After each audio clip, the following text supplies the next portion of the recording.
Okay guys, welcome back to my channel, Life with DeLeon.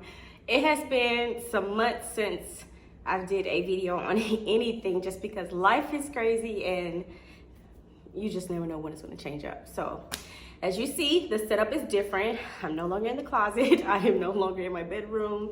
I am literally in a total new setting. I sold my house, so we are starting fresh and I'm about to be pumping these videos out more consistently, okay? So the first one I'm gonna do, since my big change, is these boobies. I did not update you guys on anything and I apologize because so much was hitting me at one time. So I'm not gonna keep you guys waiting any longer. Like, let's just jump right into it, all right? So pretty much, I chose Dr. Freiman because I noticed the consistency with his breast augmentations. I always do research on whatever surgeon I'm going to choose for at least a year to a year and a half before I actually decide on them. And I had been watching him for a very long time, even during the process of me looking for a surgeon to do my second BBL, which took me about 2 years to find. So I was watching him as well. And I love the way his boobs look. I love the way they settled. I love the way they looked years later. Like with girls saying they wear bras, they don't wear bras. Like everybody's boobs look the same.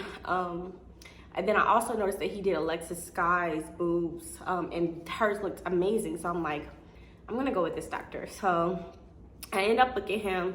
At first he was $3,500. When I booked him, he went up to $4,500, and you had to pay a $1,000 deposit to book him. I booked him 3 months prior, and so my appointment was in February. February 25th, I believe, is when my surgery date was. Now, I'm not too accurate on the dates. It's going to be around that time frame, but I don't feel like shuffling through all of that because I'm already shuffling through pictures to post for you guys, so bear with me. Yeah, that my appointment time is around that time. So once that time came, you guys know I like to do the recovery house thing just because everything is already, readily available for you, the whole nine or whatever the case may be. Nurses there, whatever. So when I actually did get down there, whatever, I did not get a pre-op time until it was like late in the day. Like I was not really prepared for my pre-op time. I believe it was like 3 in the afternoon. So my pre-op time being so late, it was so many girls there. I was there for hours. Like I went way ahead of time. I believe I got there maybe like 9, 10. I was literally there all day. Each line you got into, you were literally in that line for like an hour or two.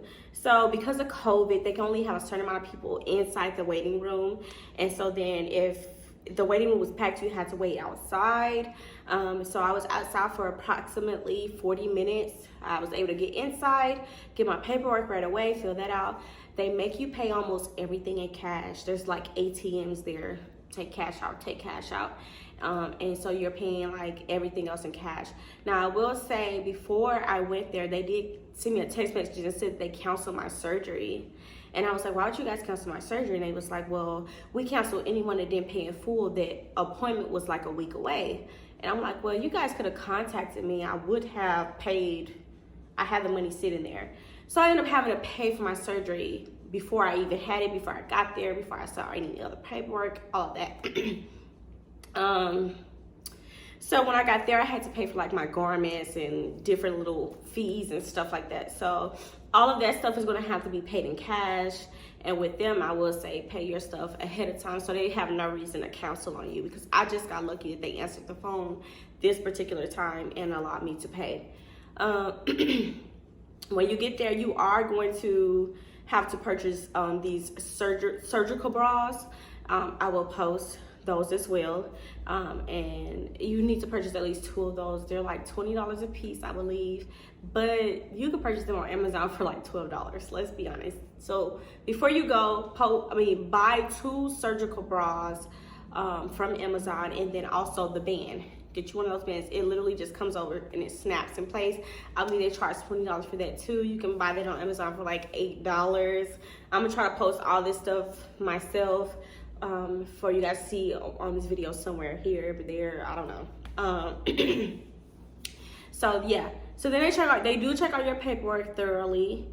or whatever, and make sure that you have everything together. So make sure you have your lab work together before you get there. If not, they'll do your lab work there, but I always say to do your lab work before you go, because you do not want to waste all that money booking all this stuff, having all this stuff set, and you get down there and something's wrong and they cancel you. So do all of that stuff before. It was too many girls getting canceled, screaming, crying. Like, be prepared.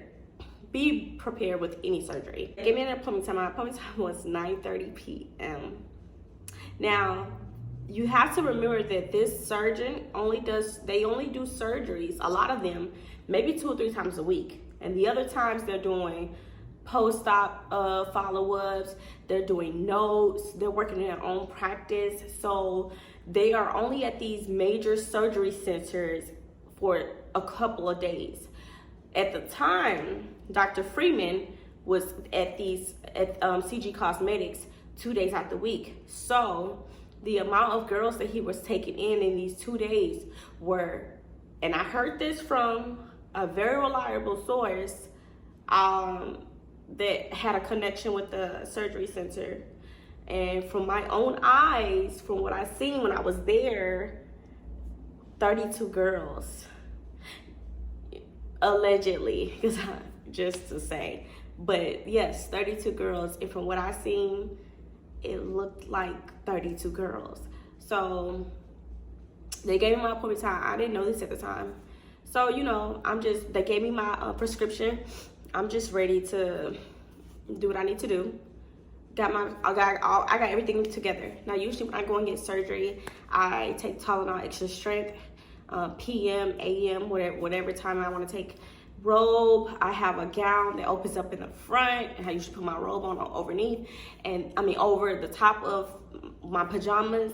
And then when I'm going to go have surgery, I'll put 2 Tylenol extra strength PMs into my pocket. And the reason why I do this is because when I first wake up from surgery, you're in so much pain that you don't want to be up.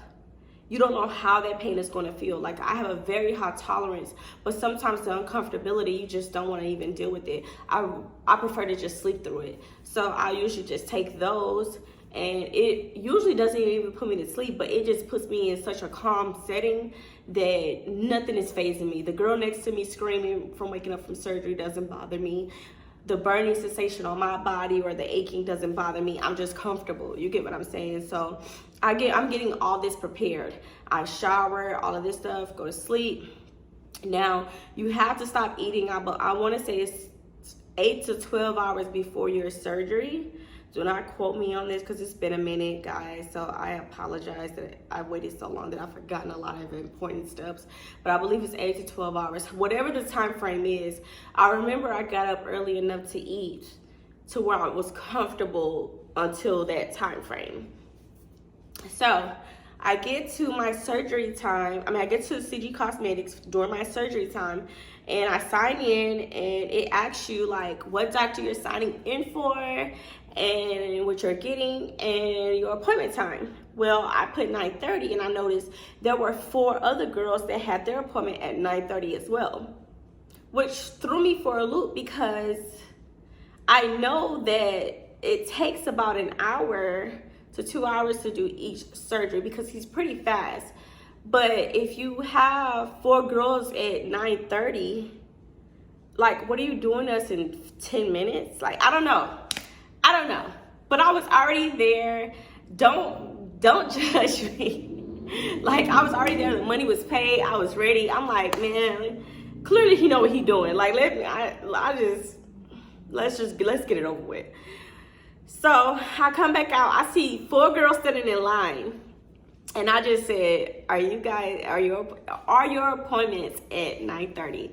And they all were like, "Yeah." I said, "Wow, so is mine." So we're all like, there is no fucking way. And while we're standing in line, there are other girls coming up. So there's more girls after us that's getting surgery as well. It was a butcher show. That's what it was. It was a butcher show.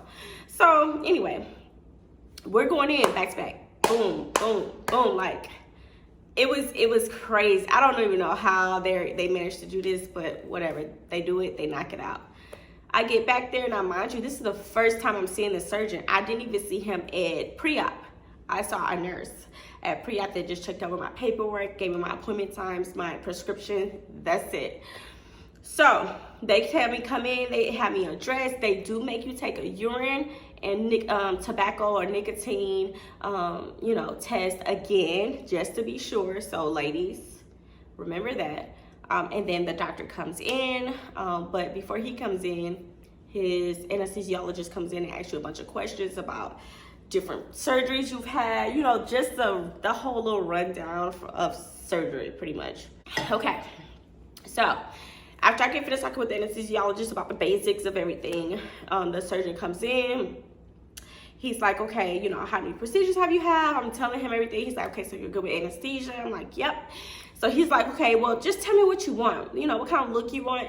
I show him a picture like, this is what I want right here, like super excited about it. He's like, okay, no problem. Now, the surgery before him that I was supposed to get my boobs with, but I failed my nicotine test because I smoked hookah. Remember that also, ladies. Told me that I would have to get a lift because my nipples sat so low on my breast that it wouldn't look right. However, Dr. Freiman was like, no, when the implant starts to slide down, it would cause your nipples to lift upward, which will make them look like they're sitting here instead of down here. So I'm like, okay, that makes a lot of sense. So listen to him, didn't need no lift, and he said that he could actually perform, like he can give me what I wanted. So then he's like, any more questions? I'm like, nope, you guys know me, like let's get it out the way, I'm ready, what's up? He leaves out, anesthesiologist comes back in, like, okay, you ready? Yep. So I'm thinking, I've had, a couple surgeries, hip scope from hurting my hip, I didn't have BBS, like usually they put you on the bed, give you anesthesia, then they roll you into the surgery room. No, this was not like this at all. They walked my little ass into this dated surgery room. And when I say dated, it's because my first BBL was in like a really nice hospital in St. Charles, Missouri, and it was $15,000. So just everything was different. It was more upscale. I don't know how to fucking explain this. And then even with 305 plastic surgery, like it was a very nice, like the room was so clean looking that I just noticed the smallest little details because it was just so clean and just new looking. And CG Cosmetics looked like a surgery room that you would see on TV in like a war movie. I don't know. Don't quote me on that. Not like it wasn't that bad. It was just like darker. It wasn't as many bright windows and sunlight. Like it wasn't giving that. It was just dark, like basement type. So I'm like, oh my God, I can't believe I'm about to get surgery in here. But I'm like, man, God got me. So I walk in there. Dr. Freiman, he's like off in the corner. He's writing down notes. It's this big ass guy in there in scrubs.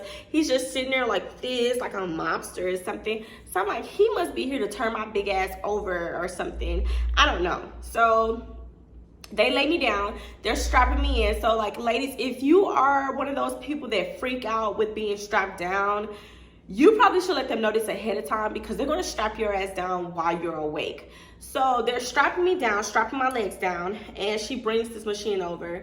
Usually I get injected and I fall asleep.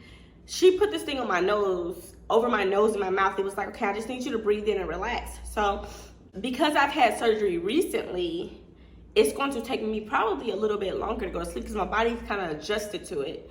So I'm breathing in and it's like 5 minutes later, they're done strapping me in. I think they thought I was going to be asleep by this time. So they look at me and they're like, they're all looking over me at once. And they're like, one of the nurses says, she's not asleep. Like she whispers, like she's still not asleep. So I'm like, oh, in my head, I'm like, oh, this is supposed to put me to sleep. So the anesthesiologist was like, I need you to breathe harder. So I'm like,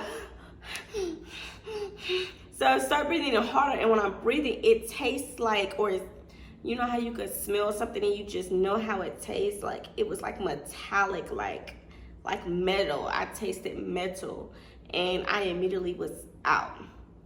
literally, it felt like I was out and up like that. Like every surgery you get, ladies, as soon as you fall asleep, it's gonna feel like you dozed off and woke back up. But the whole time you've been asleep for about 2 hours. Literally, the lady next to me was screaming like, oh my God, oh my God. I don't know why I'm always next to like the loud bitch. But she was screaming like, oh, why would I do this to myself? It hurts so bad. Now, when I come to, like, every time I wake up from surgery, I'm feeling myself. Like, I'm just, even if I'm still asleep, I'm like feeling it all over my body. So I'm feeling it. I'm like, they're too big. They're too fucking big. Like.